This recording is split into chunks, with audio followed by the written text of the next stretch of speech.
Alors aujourd'hui, on va voir la fonction réciproque.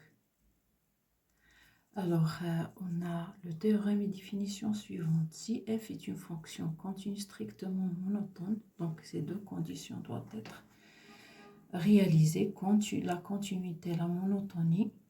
Donc f de i, on pose f de i égale à j, alors quel que soit j, x appartenant à j, l'équation g de x égale à y admet une unique solution y appartenant à i.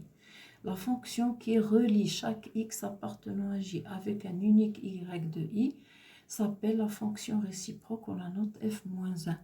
Et on a les propriétés élémentaires suivantes. F de y égale à x, y appartenant à i, équivalente à f-1 de x égale à y, x appartenant à j. Et on a la fonction composée de la fonction et la fonction réciproque. C'est toujours égal à la fonction identité. Donc, j'ai pris ici l'exemple d'une fonction qui est strictement croissante et continue, c'est la fonction x carré sur l'intervalle 0,2. Donc, l'image de 0,2, c'est l'intervalle j, c'est 0,4.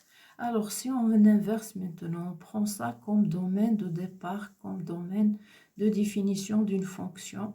Alors, chaque élément de cet intervalle a une unique image ici dans cet intervalle.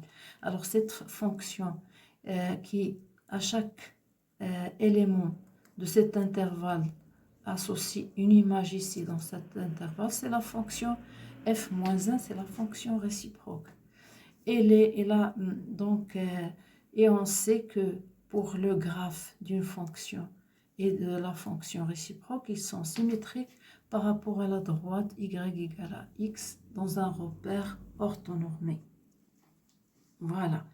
Et si on fait la symétrie, donc on a les deux points là qui appartiennent à l'axe, donc il reste invariable. Un point ici, on doit faire la projection orthogonale, la distance qui doit être la même. Donc voilà le point qui est symétrique de ce point-là, donc c'est à peu près ça.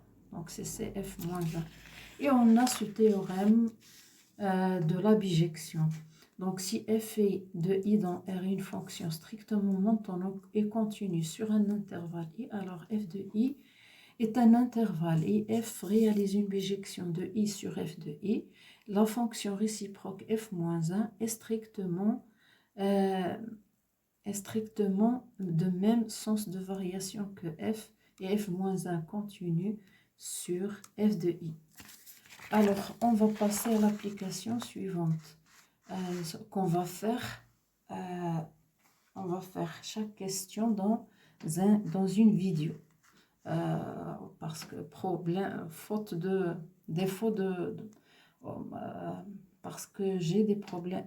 Ici, on a problèmes techniques. Seulement, sauf parce que j'ai des problèmes techniques. Donc, je vais faire chaque question dans un vidéo. Donc, voilà l'exercice. Soit f la fonction numérique définie par f de x égale à x moins racine de x carré moins x, quel que soit x appartenant à 1 plus l'infini. Montrer que f est continu sur 1 plus l'infini. Montrer que f de x supérieur strictement à 1 demi, quel que soit x appartenant à 1 plus l'infini. En déduire que f est décroissante sur 1 plus l'infini. Montrer que f est une bijection de 1 plus l'infini vers j, déterminer f moins 1. Donc, je vais faire la première question et on va s'arrêter et on va faire d'autres vidéos pour compléter l'exercice. Voilà. Alors, montrons que f est continu sur 1 plus l'infini.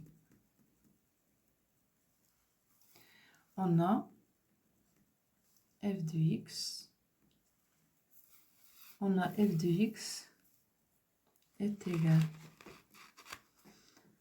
On a f de x égale.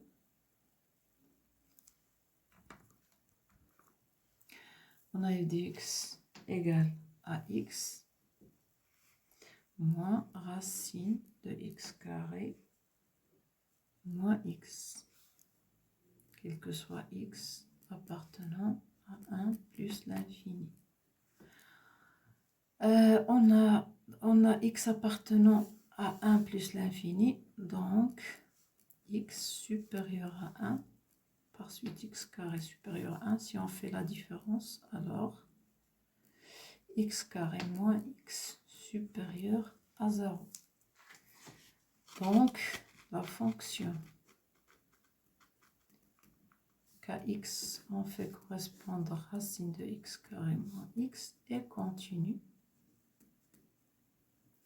Et continue sur 1 plus l'infini. Pourquoi? Et continue sur 1 plus l'infini. Pourquoi? Parce que racine de x est continue sur 0 plus l'infini, en particulier sur 0 plus l'infini. Voilà. Donc, et on a la fonction kx, on fait correspondre x, est une fonction polynôme, identité si vous voulez, polynôme, continue sur R, en particulier